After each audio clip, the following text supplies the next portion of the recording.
Hit and run केसમાં નવો વળાંક સામે આવ્યો છે। એસએસજી હોસ્પિટલ તંત્રની ઘોર બેદરકારી સામે આવી। ઘાયલ થયેલા નવમીકની હોસ્પિટલમાં સારવાર ચાલી રહી છે। સારવાર ચાલુ હોવા છતાં કેસ પેપરમાં ડિસ્ચાર્જ બતાવવામાં આવ્યું। નૈમિક બામણિયાને રવિવારે રાત્રે ઓપરેશન કર્યું છે અને હોસ્પિટલમાં તે દાખલ છે। દાખલ દર્દીની હાલ સારવાર ચાલી રહી છે, છતાં પણ ડિસ્ચાર્જ બતાવવામાં આવ્યું છે।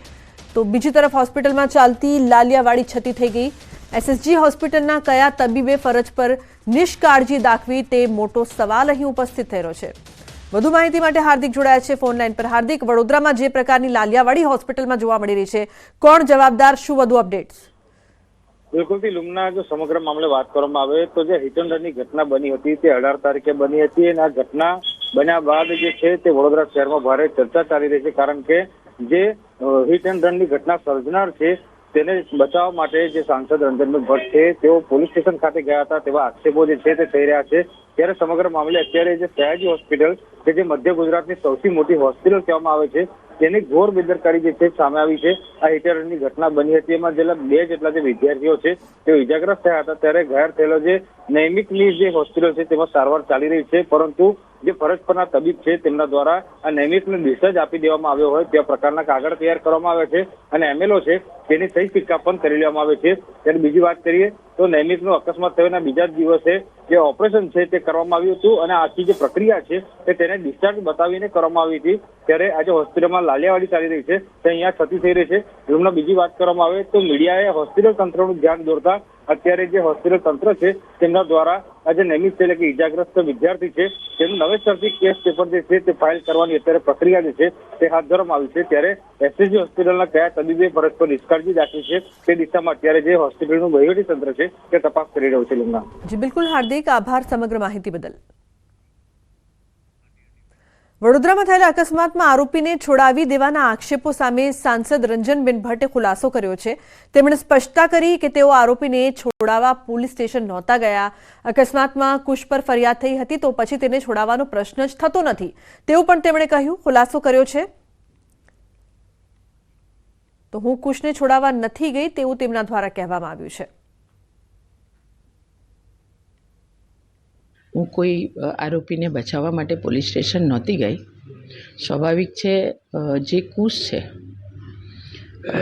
એના પેરેન્ટ્સનો મને ફોન આવ્યો અને હું પોલીસ સ્ટેશન ગઈ। હું સીધી એરપોર્ટથી પોલીસ સ્ટેશન ગઈ હતી, પણ સમગ્ર ઘટના મેં જાણી કે કુશ કરતાં પણ વધારે સામે જે વિદ્યાર્થી મિત્રોને વાગ્યું છે એ લોકોએ પણ ગુનો ઉલ્લંઘન નિયમોનું કરેલું હતું અને કુશના પેરેન્ટ્સ પણ કે સોસાયટીના લોકો પણ સામેવાળા વિદ્યાર્થી મિત્રો પર પણ કંઈ એફઆઈઆર ન થાય એટલે બંનેને સમજાવવા માટે ગઈ હતી। કુશની ઉપર તો એફઆઈઆર થઈ ગયેલી હતી એટલે એને બચાવવાનો તો કોઈ વિષય નહોતો, પણ ચોક્કસ કુશની બહેનના લગ્ન હતા અને કન્યાદાન કરવાનું હતું એટલે જે એફઆઈઆર થઈ છે એમાં પોલીસ પોતાની પ્રોસિજર પ્રમાણે પ્રોસિજર કરી અને કુશ માટેની કાર્યવાહી કરીને એને આ લગ્નમાં મોકલે, કન્યાદાન કરીને પાછો આવે।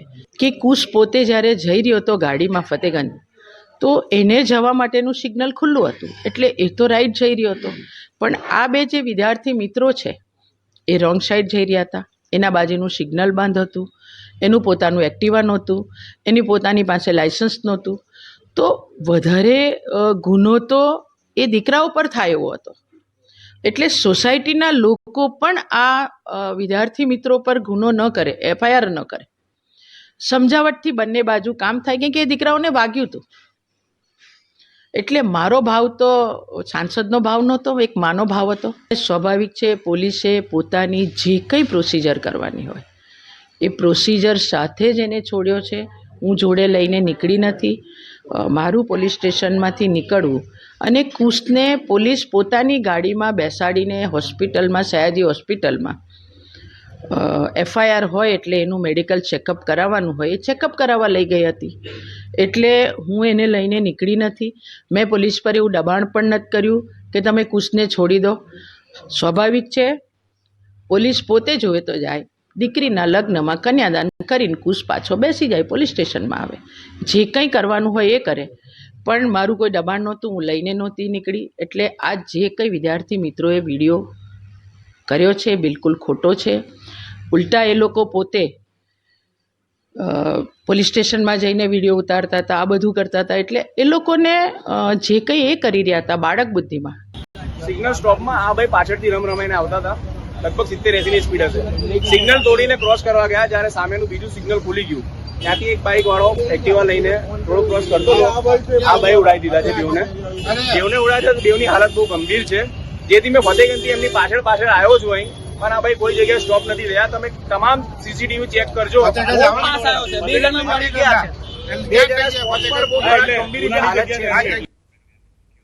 તો નડિયાદ તાલુકાની શાળાનો વિડીયો વાયરલ થઈ રહ્યો છે, જેમાં ચાલુ શાળાએ શિક્ષકો ગેરહાજર જોવા મળી રહ્યા છે.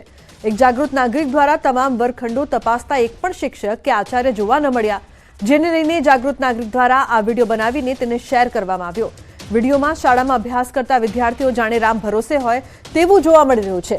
શિક્ષકોની ગેરહાજરીથી બાળકોના શિક્ષણ તેમજ સુરક્ષાને લઈને અનેક સવાલ ઉભા થઈ રહ્યા છે. આ સમગ્ર મામલે હવે શિક્ષણ વિભાગ શું પગલાં લેશે તે તો આવનારો સમય જ બતાવશે, પરંતુ નડિયાદની શાળાનો આ જે વિડીયો છે તે બાદ ગેરજવાબદારી અહીં જોવા મળી રહી છે. જાગૃત નાગરિક દ્વારા વિડીયો વાયરલ કરાયો. વધુ માહિતી માટે ઉમંગ જોડાયા છે. ઉમંગ, ક્યાંનો આ વિડીયો છે, કઈ શાળાનો છે અને આટલી બધી લાપરવાહી? ચોક્કસથી લુમના વાત કરવામાં આવે તો નડિયાદ તાલુકાના ચકલાસી નગરપાલિકાના ઉમેદપુરા ભીખા ઉમેદ કુવા પાસે આવેલી જે પ્રાથમિક શાળા છે તેનો વિડીયો વાયરલ કરવામાં આવ્યો છે. ગામના નાગરિક દ્વારા વિડીયોની અંદર દાવો કરવામાં આવ્યો છે કે શાળાની અંદર એક પણ શિક્ષક કે આચાર્ય હાજર ન હોવાનો દાવો કરવામાં આવી રહ્યો છે. 4 મિનિટ જેટલા વિડીયોની અંદર જે જાગૃત નાગરિક છે તેના દ્વારા વારંવાર જે વિદ્યાર્થીઓ છે તેમને પૂછી રહ્યો છે કે શિક્ષકો ક્યાં છે, પરંતુ કોઈ વર્ગખંડમાં કોઈ શિક્ષક જોવા નથી મળતું અને બાળકો દ્વારા પણ શિક્ષકો વિશે અજાણ હોવાનું સમગ્ર વિડીયોની અંદર દાવો કરવામાં આવ્યો છે. આ સમગ્ર મામલે અત્યારે હાલમાં આ જે વિડીયો વાયરલ થયો છે તેનાથી ચોક્કસથી શિક્ષણ વિભાગની બેદરકારી સામે આવી છે. હવે જોવું રહ્યું છે કે સમગ્ર મામલે તંત્ર દ્વારા કેવા પ્રકારની કાર્યવાહી કરવામાં આવે છે. જી લુબના. જી બિલકુલ, આભાર સમગ્ર માહિતી બદલ ઉમંગ. તો હવે તંત્ર શું કાર્યવાહી કરે છે તે જોવું રહ્યું.